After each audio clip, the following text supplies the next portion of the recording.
اعوذ باللہ من الشیطان الرجیم بسم اللہ الرحمن الرحیم السلام علیکم ورحمۃ اللہ وبرکاتہ۔ میرے عزیز بھائیو بہنوں اور بچوں، آج کی اس ویڈیو میں آپ کو تاریخ کا ایک بہت بڑا واقعہ بیان کروں گا۔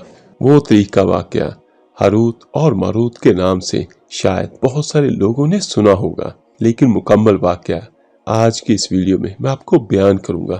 وہ کون تھے، کہاں سے آئے تھے اور انہیں پنشمنٹ کیوں ملی۔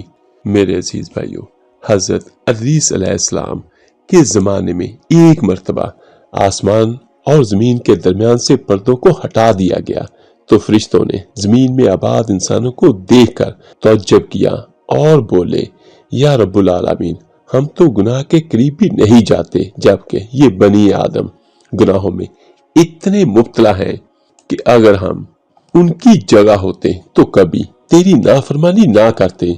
تو ان کی یہ بات سن کر اللہ پاک فرماتے ہیں، انسانوں کو غصہ اور شہوت دی گئی ہے، اگر یہ چیزیں تمہیں دی جائیں تو تم بھی اسی طرح گناہ میں ملوث ہو جاؤ گے۔ میرے عزیز بھائیو، یہ جسے ہم نفس کہتے ہیں، یہ نفس ہمیں گناہ پر اکساتا ہے اور شیطان ہمارے ساتھ ہے، ہمیں ہر قدم پر بھڑکاتا ہے، بہکاتا ہے۔ جب اللہ پاک نے کہا کہ اگر یہ چیزیں تمہیں بھی دی جائے تو تم بھی اسی طرح گناہ میں ملوث ہو جاؤ گے، لیکن فرشتے کہنے لگے، ہم ایسا ہرگز نہ کریں گے۔ لہٰذا اللہ پاک کے حکم سے فرشتوں نے اپنی جماعت میں سے 2 بہترین اور اطاعت گزار فرشتوں کو چن لیا، جن کا نام ہاروت اور ماروت تھا۔ اللہ پاک نے ان 2 فرشتوں میں انسانی فطرت اور شہوت ڈال کر دنیا میں بھیجا، اور وہ دونوں فرشتے شہر بابل میں 2 بہت ہی خوبصورت انسان بن کر آئے اور قاضی کے کام پر مقرر ہو گئے، جہاں وہ لوگوں کے درمیان فیصلے کیا کرتے تھے۔ ایک دن ان کے پاس ایک عورت اپنا مقدمہ لے کر آئی اور کہا کہ اس کا شوہر اسے بہت پریشان کرتا ہے۔ ہاروت و ماروت نے جب اس عورت کو دیکھا تو وہ اس کی خوبصورتی اور حسن سے مرغوب ہو گئے اور وہ دونوں اس پر عاشق ہو گئے۔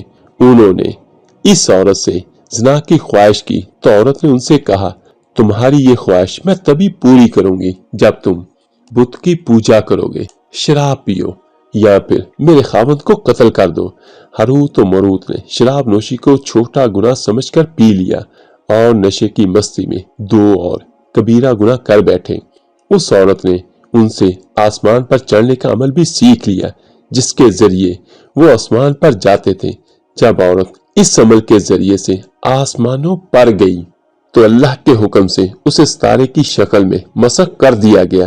اس گناہ کی وجہ سے ہاروت و ماروت خود وہ اسم اعظم بھول گئے جسے پڑھ کر وہ آسمانوں پر جاتے تھے۔ اس گناہ کی وجہ سے انہیں بطور سزا بابل کے کنویں میں الٹا لٹکا دیا گیا، جہاں وہ تا قیامت یوں ہی قید رہیں گے۔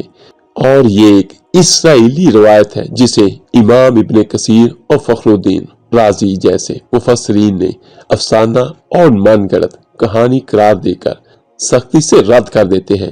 وہیں امام سیوطی جیسے علماء اس روایت کو مستند مانتے ہیں۔ ہاروت اور ماروت اور چاہے بابل کے سلسلے میں ایک اور روایت کثرت سے بیان کی جاتی ہے، جس کے مطابق ایک زمانہ ایسا تھا جب شہر بابل روئے زمین پر تہذیب و تمدن کا مرکز تھا۔